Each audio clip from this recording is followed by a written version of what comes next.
Welcome to crypto market pulse. आपके साथ मैं हूं अयाज, क्रिप्टो मार्केट से आज की बड़ी खबरों के साथ। चलिए देखते हैं आज के टॉप हेडलाइंस।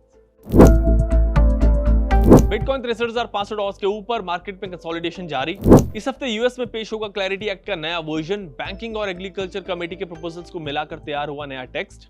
जापान की लेंडिंग कंपनी क्रिल ने लॉन्च की bitcoin backed loan service.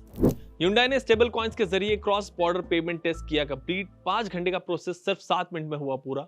Bitcoin इस वक्त $63,500 के ऊपर ट्रेड कर रहा है। पिछले 3 दिनों से बिटकॉइन 63,000 से $64,500 की रेंज में कंसोलिडेट कर रहा है। वीकेंड पर यूएस मिलिट्री ने ईरान पर दोबारा अटैक्स किए। ईरान ने भी गल्फ रीजन में यूएस अलाइज को टारगेट किया, लेकिन बढ़ते हुए जियोपॉलिटिकल कॉन्फ्लिक्ट के बावजूद बिटकॉइन ने स्टेबिलिटी दिखाई और पिछले 6 दिनों में बिटकॉइन 5% से ज्यादा बढ़ा है। लोअर लेवल्स पर रिटेल और इंस्टीट्यूशनल इन्वेस्टर्स दोनों बिटकॉइन एक्युमुलेट कर रहे हैं।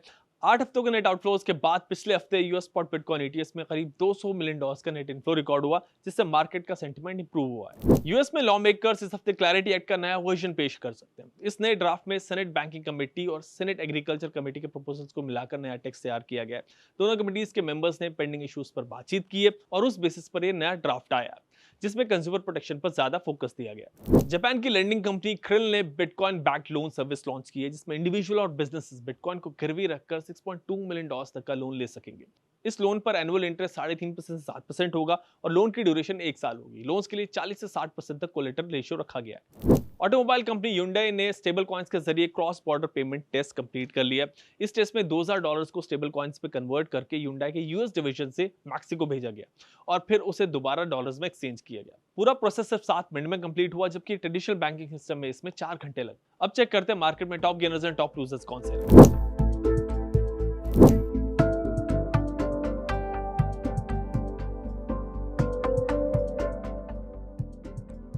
अब बारी है रेसिस्टेंस सपोर्ट लेवल्स की। बिटकॉइन का रेसिस्टेंस लेवल है $64,000 से $65,000 के बीच, सपोर्ट जोन है $62,000 से $63,000 के बीच। इथेरियम का रेसिस्टेंस जोन है $1,800 से $1,850 के बीच और सपोर्ट जोन है $1,700 से $1,345 के बीच।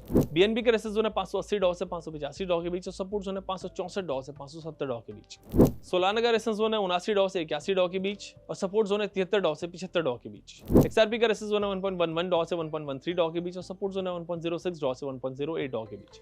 बिटकॉइन ने जुलाई में $58,000 से रिकवरी करते हुए $64,000 के आसपास का लेवल रिक्लेम किया है, लेकिन अब बिटकॉइन के सामने $64,500 से $65,000 का स्ट्रॉन्ग रेजिस्टेंस है। इस लेवल से पहले भी कई बार सेलिंग प्रेशर आया, जिससे बिटकॉइन को रिजेक्शन मिला है।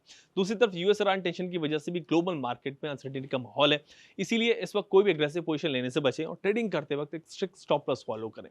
क्रिप्टो पे अगर कोई सवाल है तो हेल्पलाइन नंबर पे कॉल करें।